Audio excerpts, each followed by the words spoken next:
Assalamualaikum warahmatullahi wabarakatuh. Alhamdulillah, wassalatu wassalamu ala rasulillah wa ala alihi wa ashabihi wa mawalah. Asyhadu an la ilaha illallah wa la syarika lah syahadatan tammah. Wa asyhadu anna sayyidana wa maulana Muhammadan abduhu wa rasuluhu alladzi la nabiyya ba'dah. Allahumma fassalli wa sallim wa barik ala hadzal nabiyil karim wa ala alihi wa ashabihi wa man tabi'ahum bi ihsanin ila yaumiddin, amma ba'd. Hadirin hadirat jamaah salat subuh yang dimuliakan oleh Allah Subhanahu wa taala, kita masuk pada bab ke-18, babun fin nahyi 'anil bid'ah wa muhdatsatil umur. Bab tentang larangan untuk melakukan perbuatan bid'ah dan mengada-adakan berbagai macam urusan atau perkara agama. Kita masuk pada hadis yang ke-170.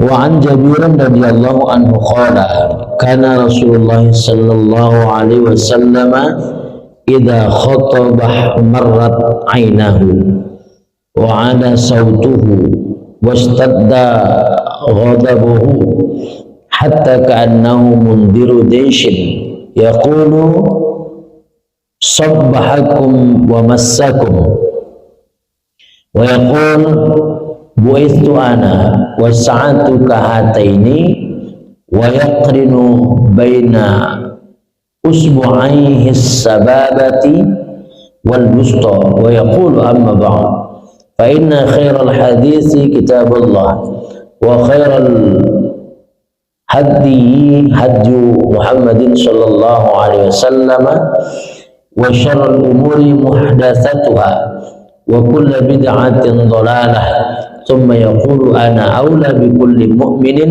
min nafsihi man taraka malan fali ahlihi wa man taraka dainan aw daya'an fa ilayya wa alayya, rawahu Muslim.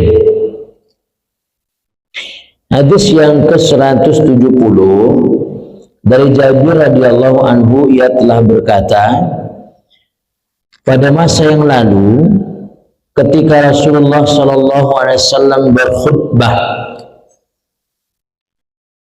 kedua matanya memerah, suaranya meninggi, dan beliau benar-benar dalam keadaan marah hingga beliau seperti panglima perang yang kejam.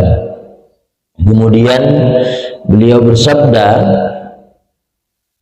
berhati-hatilah kalian dari pagi hingga sore.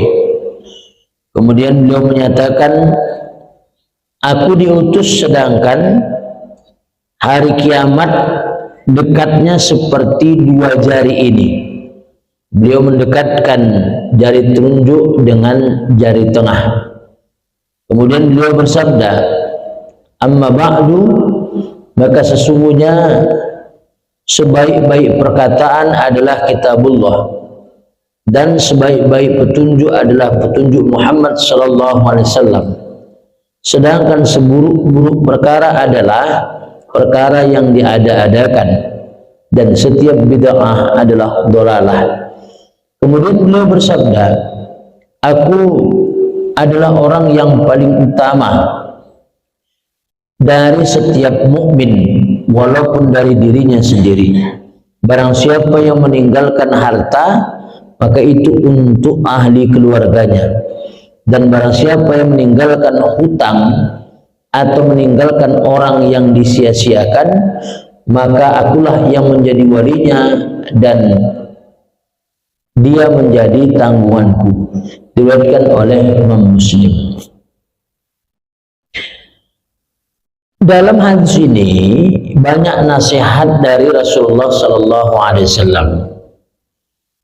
Antara lain, Rasul ketika di mimbar itu beliau tidak hanya senyum-senyum saja.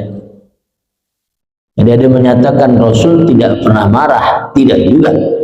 Cuman marahnya Rasul itu berwibawa, marahnya Rasul itu memang memberikan pernyataan yang tegas terhadap suatu perkara.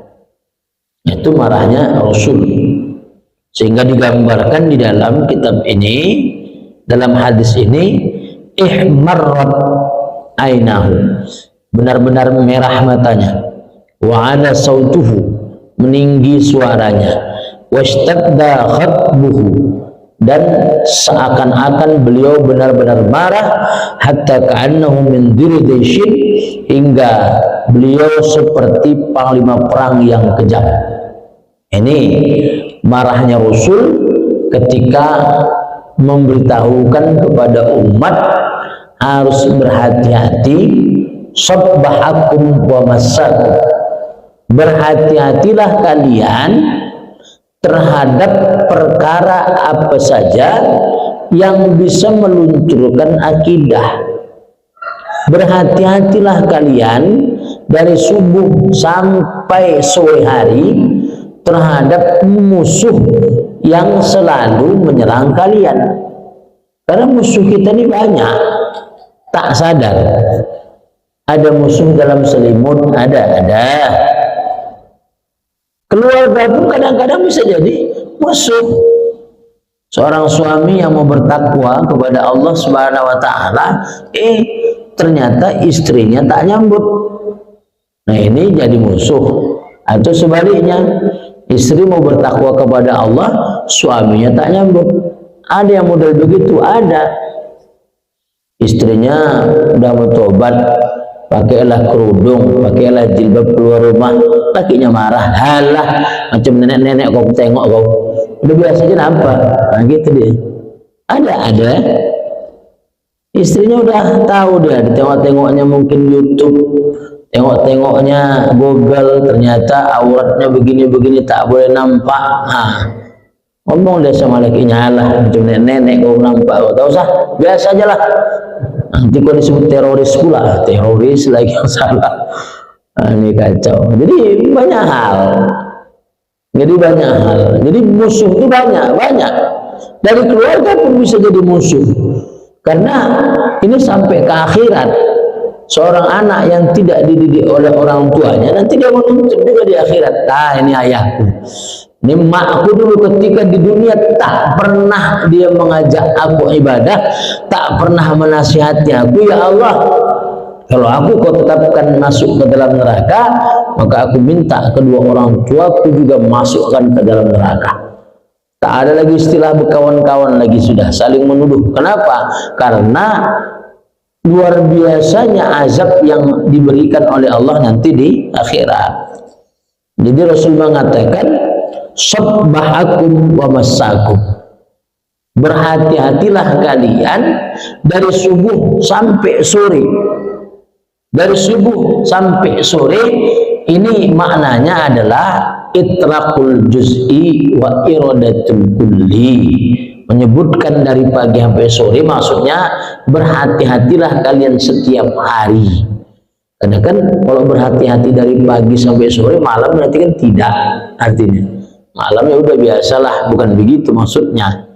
Itulah pentingnya memahami dalil menggunakan ilmu balaghah tadi itu. Jadi itlaqul juz'i wa iradatul kulli, menyebutkan dari pagi sampai sore, tapi maksudnya adalah berhati-hatilah kalian setiap hari. Berhati-hati terhadap apa?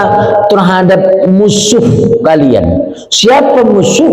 Orang yang menghindar diri atau tidak mendukung seseorang dalam ketaatan, itu musuh itu. Setiap yang tidak mendukung ke dalam ketaatan itu musuh itu, baik dari sisi keluarga ataupun bukan keluarga. Kemudian siapa lagi musuh? Orang-orang munafik, orang-orang kafir, itu musuh. Orang munafik kadang lebih parah daripada orang kafir. Kalau orang kafir itu jelas musuhnya, ini. Tapi kalau munafik, dia bilang ini boleh, ternyata diputar-putarnya ayat, diputar-putarnya hadis tanpa penjelasan para ulama untuk merujuk kepada penjelasan itu, suka-suka hatinya aja, akhirnya tergeruslah umat ke dalam kesesatan tadi itu. Tak wajib berkerudung, tak wajib berjilbab, karena itu budaya orang Arab. Padahal tadi dia termasuk ahli tafsir misalnya. Jadi inilah yang membuat kita kadang-kadang bingung. Ustadz ini bilang begini, Ustadz ini bilang begini, mana sih yang betul? Ini A, ini B, yang betul mana? Yang betul, ya betul. Ada Al-Qur'annya, ada dalilnya, ada rujukan kitabnya, ada. Nah, itu. Jadi bukan sembarang penjelasan ini A, B, C, D, tapi ada penjelasan yang rinci berkaitan dengan persoalan itu.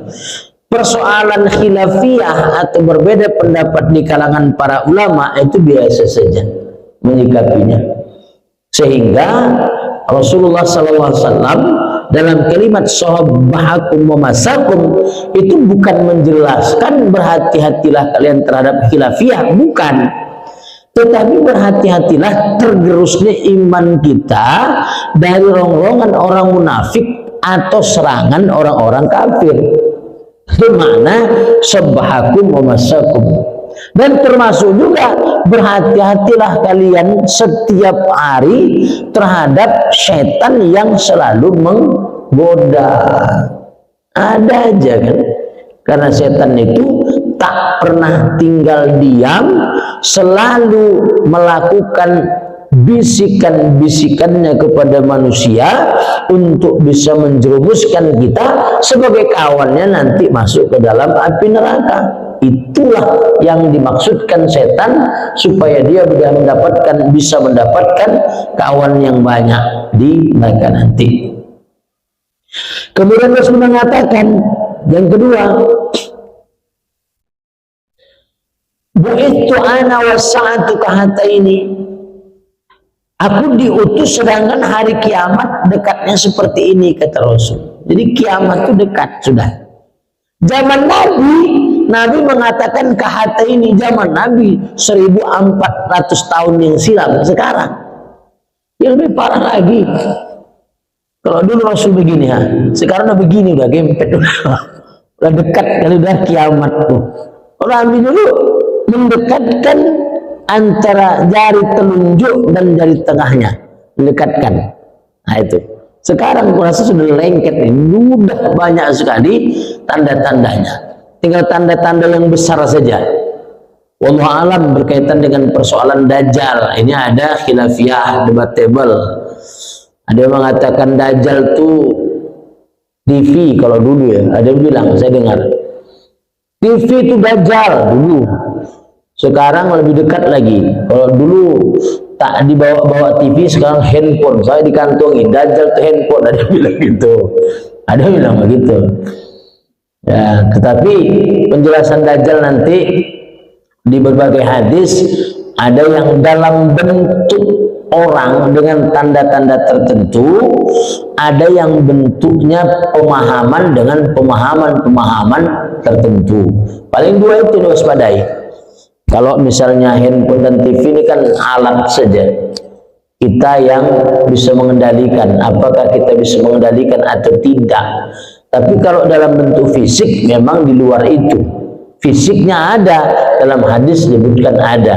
Pemahamannya ada, dalam hadis disebutkan pemahamannya ada.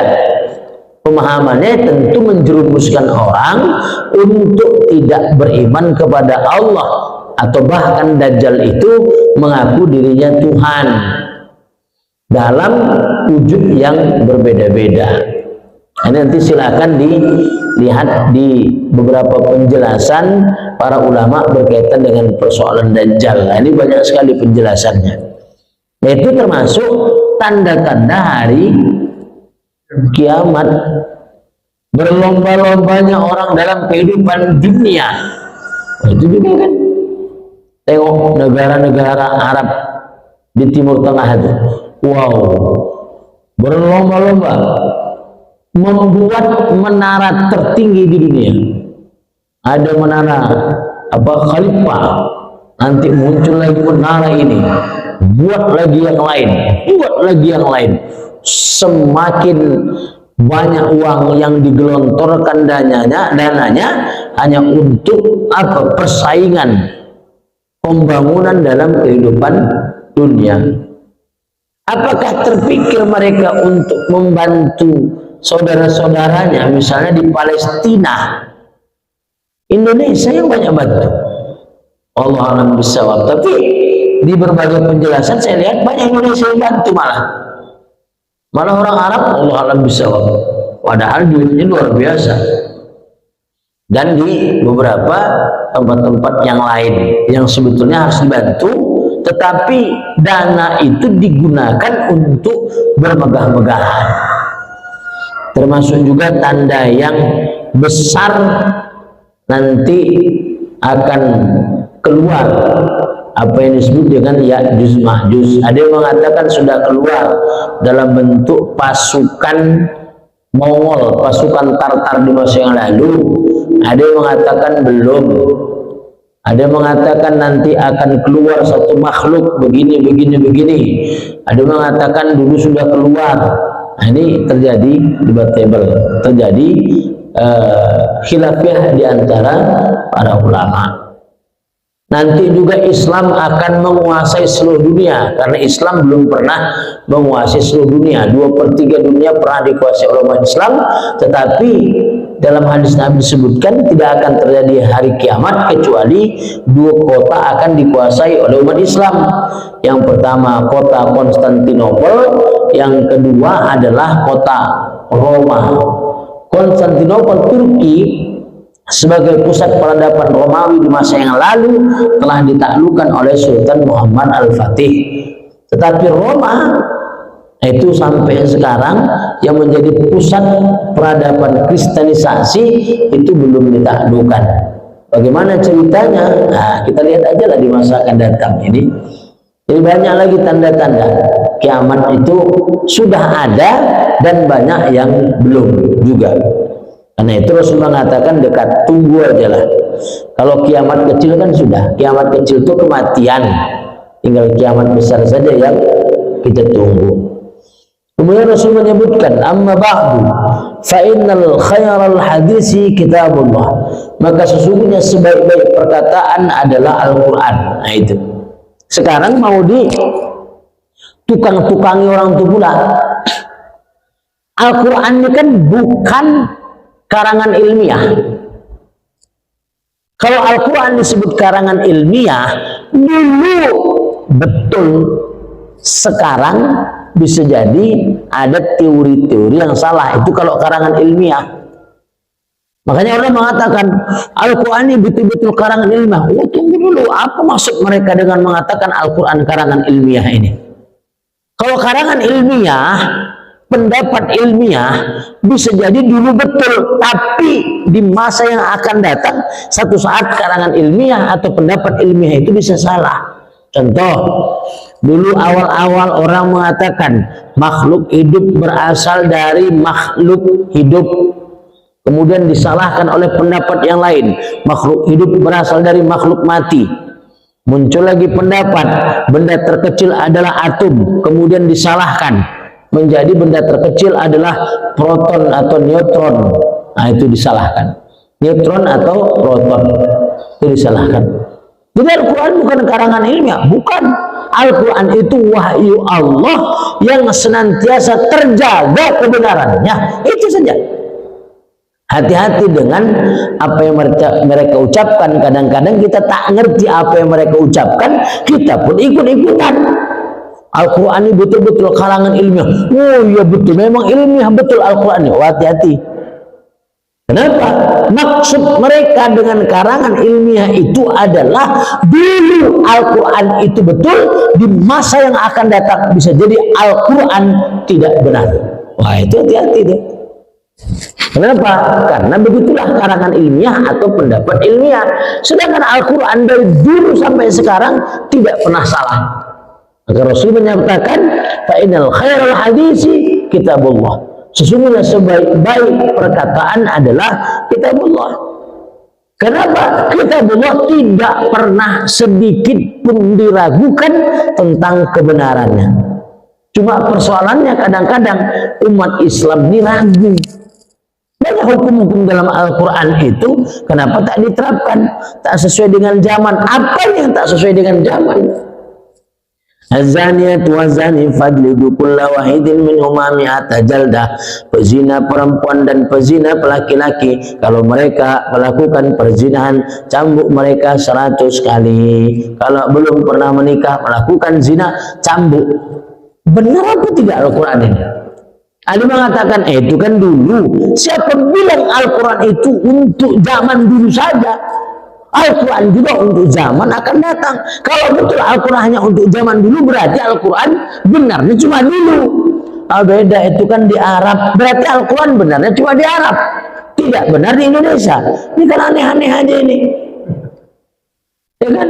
As-sariqu was-sariqatu faqta'u aydiyahuma. Pencuri laki-laki dan pencuri perempuan, kalau mereka melakukan pencurian, potong tangannya. Ada mekanismenya, ada cara-caranya. Al-Quran menjelaskan itu. Di Indonesia dibilang itu hukum barbar. Wow, luar biasa. Menghina Al-Quran tapi kita tidak sadar. Siapa yang menghina itu? Yaitu itu. Termasuk oknum-oknum profesor, oknum-oknum doktor yang tidak ngerti sama sekali, atau bahkan dia menjadi penyampai lisan orang kafir untuk menyudutkan umat Islam, bahkan mengecilkan Al-Quran. Itu yang jadi persoalan. Itu makanya hati-hati tadi kata Rasul, hati-hati terhadap siapa? Orang munafik, terhadap orang kafir yang senantiasa menyudutkan kita umat Islam, yang mengatakan Al-Quran itu karangan ilmiah, atau bahkan Al-Quran itu dulu benar, sekarang tidak. Ini kan mulai ditarik-tarik Al-Quran seperti kitab yang lain. Oh, enggak bisa. Al-Quran disebut-sebut tidak murni dari Allah. Oh, nggak bisa. Allah sudah menjamin bahwa Al-Quran itu benar-benar murni dan dijaga oleh Allah Subhanahu wa Ta'ala. Bahkan dengan turunnya Al-Quran, jin yang dulu pernah dan bisa naik ke langit untuk mendengar berita-berita di langit, demi kemuliaan Rasul dan Al-Quran yang beliau bawa, jin tidak dibolehkan lagi untuk naik ke langit. Tidak boleh lagi. Cobalah naik ke langit, panah oleh malaikat dengan panah-panah api. Nanti lihat dalam Quran surah Al-Jin, nanti dipanah-panah api oleh malaikat. Bahkan setelah keputusan Allah itu untuk tidak membolehkan jin naik ke langit pada saat diutusnya Rasul, pada saat Al-Quran diturunkan, itu malam itu seperti siang, karena banyaknya panah yang dilemparkan oleh malaikat kepada jin di langit. Ternyata dulu jin banyak di langit, main-mainnya terbangin ke langit. Oh, setelah Al-Quran turun, setelah Nabi Muhammad SAW diutus, malaikat tidak dikasih nyaman lagi hidupnya di langit. Nah itu, ini Al-Quran. Makanya Al-Quran itu tidak pernah salah, dan Al-Quran itu adalah yang paling baik. Cuma persoalan tafsirnya saja, hati-hati di plengkak-plengkok begitu. Wa khairal hadi Muhammadin sallallahu alaihi wasallam, dan sebaik-baik petunjuk adalah petunjuk Muhammad sallallahu alaihi wasallam. Itu yang menjelaskan nanti pelaksanaan Al-Quran adalah hadis Nabi Muhammad sallallahu alaihi wasallam. Al-Quran global dirincikan oleh hadis. Al-Quran itu umum, tapi kemudian nanti bisa dikhususkan di dalam hadis. Wa syarrul umuri muhdatsatuha, dan seburuk-buruk perkara adalah yang diada-adakan. Wa kullu bid'atin dolalah, dan setiap bid'ah itu adalah dolalah. Inilah yang menjadi perkara saling tuduh menuduhnya di antara umat Islam terhadap amal-amal yang mungkin dulu bentuk manajemennya belum ada, sekarang bentuk manajemennya sudah ada. Kalau kita mengada-ngadakan dalam agama itu betul bid'ah. Berapa sholat duhur? 4 rakaat diada-adakannya menjadi 5, itu bid'ah itu. Berapa sholat subuh? 2 rakaat tambah-tambah sambil olahraga jadi 4 rakaat, itu bid'ah itu. Bid'ah. Bahkan nanti dijelaskan para ulama, membaca Al-Quran dengan sungsang. Sungsang ini ada 2, dari belakang ke depan, misalnya qul huwallahu ahad, ahadu wa qul huwallahu, begitulah. Itu hukumnya haram itu, membaca Al-Quran dengan cara yang sungsang begitu tuh, itu termasuk kategori bid'ah. Dia ada itu bid'ah baca Quran. Nah, perkara-perkara yang di dalamnya ada syarat dan rukun kemudian kita ubah, nah itu. Nah, kenapa kemudian ulama termasuk mazhab Syafi'i mengatakan ada 2 bid'ah, satu bid'ah hasanah, satu bid'ah dhalalah? Ini berpedoman kepada Umar bin Khattab radhiyallahu anhu. Itu dasarnya. Ada bid'ah hasanah, bid'ah dhalalah. Dan sebagian ulama tidak menerima itu. Tetapi sebagian ulama menerima dengan dasar bahwa bid'ah hasanah itu dalam bentuk wacana lughah, dalam bentuk wacana bahasa, tidak dalam bentuk wacana definisi atau hak definisinya. Maka apa definisi bid'ah? Ini pun bermacam-macam. Satu mengatakan bid'ah itu pokoknya apa saja yang tidak dilakukan di masa Rasul, ini juga masih bias. Apa saja yang tidak dilakukan di masa Rasul masih bias. Oh, terkait dengan ibadah, ini pun masih bias. Jadi mana yang paling mendekati? Kalau saya melihat yang paling mendekati adalah definisi bid'ah itu adalah ibadah yang di dalamnya sudah ditetapkan segala sesuatunya berdasarkan syarat dan rukun, maka dia menyalahi syarat dan rukun. Serta ibadah yang tidak memiliki dalil secara umum, itu saya anggap sebagai bid'ah. Tapi kalau misalnya ada syarat rukun, ada dalil secara umum yang bisa digunakan, itu tidak bisa disebut sebagai bid'ah.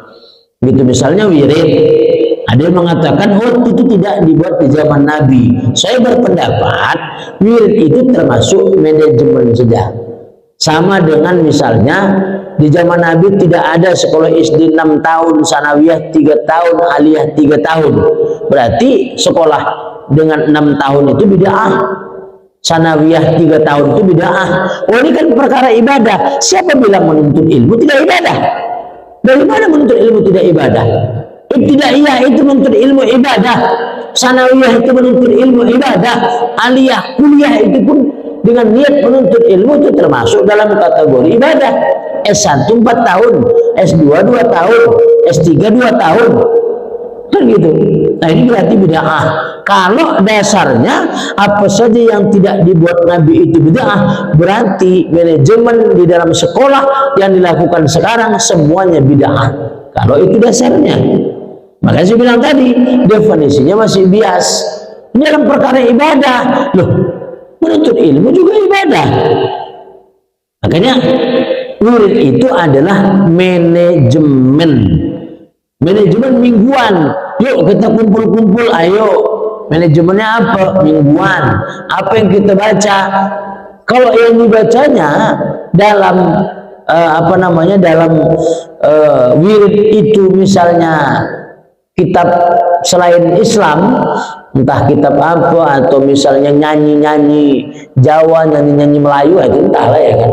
Ini yang dibacanya Al-Quran, awal surah Al-Baqarah, kemudian Al-Quran pertengahan surah Al-Baqarah, Al-Quran akhir surah Al-Baqarah, termasuk Al-Fatihah. Al-Fatihah itu luar biasa itu.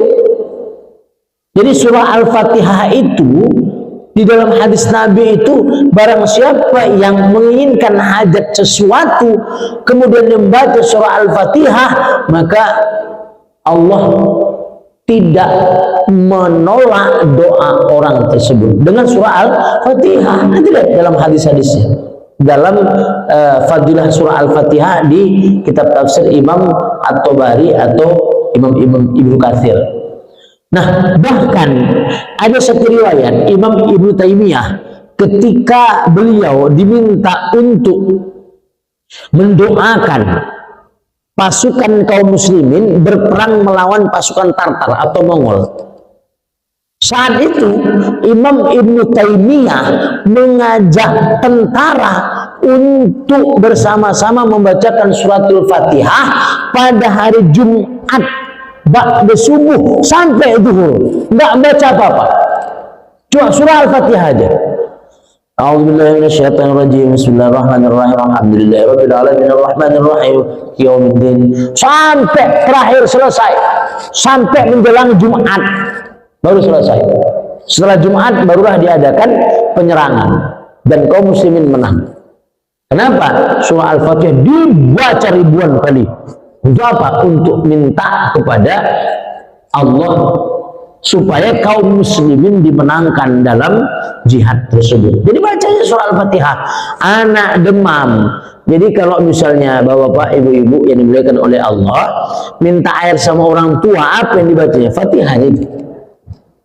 Sholat hajat dulu 2 rakaat atau sholat tahajud, anak kita mungkin tah demam tah apa, udah habis itu ambil air putih, jangan dimbus airnya, bacakan aja di situ surah Al-Fatihah berapa terserah, mau 7 kali, mau 100 kali, mau 1000 kali, bacakan, kasihkan minum dia itunya. Dan beberapa kali saya diminta untuk, ya ada orang lah, Ustaz, anakku tak mau sunat, dia minta air putih, apa yang saya baca? Itu lihat sholat hajat 2 rakaat, doa kepada Allah, itu sudah Pak berapa kali dia tak mau itu, udah capek loh Ustaz, bacakan agak banyak, berapa 100 kali surat Fatihah, agak lama Pak ya, dia bilang. Ya kalau Bapak nanti diminta air putih juga, udah itu aja, surah Fatihah itu aja bacakan, agak banyak sedikit, 100 kali bacakan. Nah, minum. Alhamdulillah, lanjut, Ustaz, anakku mau tersudah sunat Ustaz. Ya, apa yang kau baca? Tak ada.